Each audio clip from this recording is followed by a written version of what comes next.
باب 11۔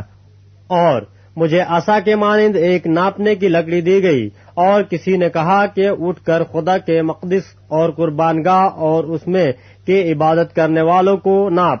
اور اس صحن کو جو مقدس کے باہر ہے خارج کر دے، اور اسے نہ ناپ، کیونکہ وہ غیر قوموں کو دے دیا گیا ہے۔ وہ مقدس شہر کو 42 مہینے تک پامال کریں گی، اور میں اپنے 2 گواہوں کو اختیار دوں گا، اور وہ ٹاٹ اوڑھے ہوئے 1260 دن نبوت کریں گے۔ یہ وہی زیتون کے 2 درخت اور 2 چراغدان ہیں جو زمین کے خداوند کے سامنے کھڑے ہیں، اور اگر کوئی انہیں ضرر پہنچانا چاہتا ہے تو ان کے منہ سے آگ نکل کر ان کے دشمنوں کو کھا جاتی ہے، اور اگر کوئی انہیں ضرر پہنچانا چاہے گا تو وہ ضرور اسی طرح مارا جائے گا۔ ان کو اختیار ہے کہ آسمان کو بند کر دیں تاکہ ان کی نبوت کے زمانے میں پانی نہ برسے، اور پانیوں پر اختیار ہے کہ انہیں خون بنا ڈالیں اور جتنی دفعہ چاہیں زمین پر ہر طرح کی آفت لائیں۔ جب وہ اپنی گواہی دے چکیں گے تو حیوان جو اتھا گڑھے سے نکلے گا ان سے لڑ کر ان پر غالب آئے گا اور ان کو مار ڈالے گا، اور ان کی لاشیں اس بڑے شہر کے بازار میں پڑی رہیں گی جو روحانی اعتبار سے سدوم اور مصر کہلاتا ہے، جہاں ان کا خداوند بھی مصلوب ہوا تھا، اور امتوں اور قبیلوں اور اہل زبان اور قوموں میں سے لوگ ان کی لاشوں کو 3.5 دن تک دیکھتے رہیں گے، اور ان کی لاشوں کو قبر میں نہ رکھنے دیں گے،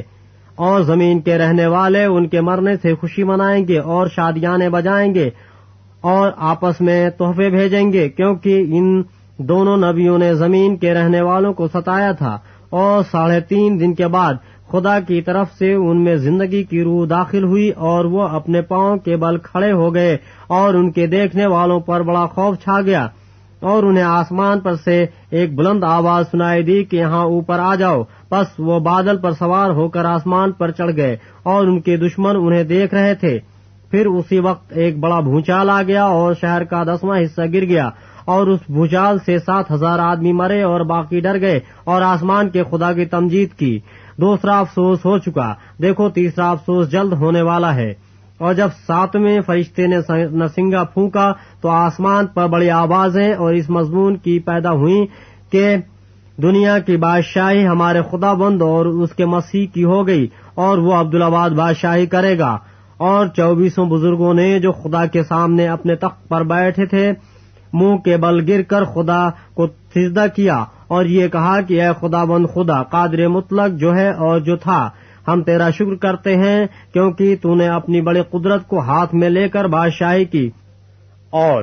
قوموں کو غصہ آیا اور تیرا غضب نازل ہوا، اور وہ وقت آ پہنچا ہے کہ مردوں کا انصاف کیا جائے، اور تیرے بندوں نبیوں اور مقدسوں اور ان چھوٹے بڑوں کو جو تیرے نام سے ڈرتے ہیں اجر دیا جائے، اور زمین کے تباہ کرنے والوں کو تباہ کیا جائے۔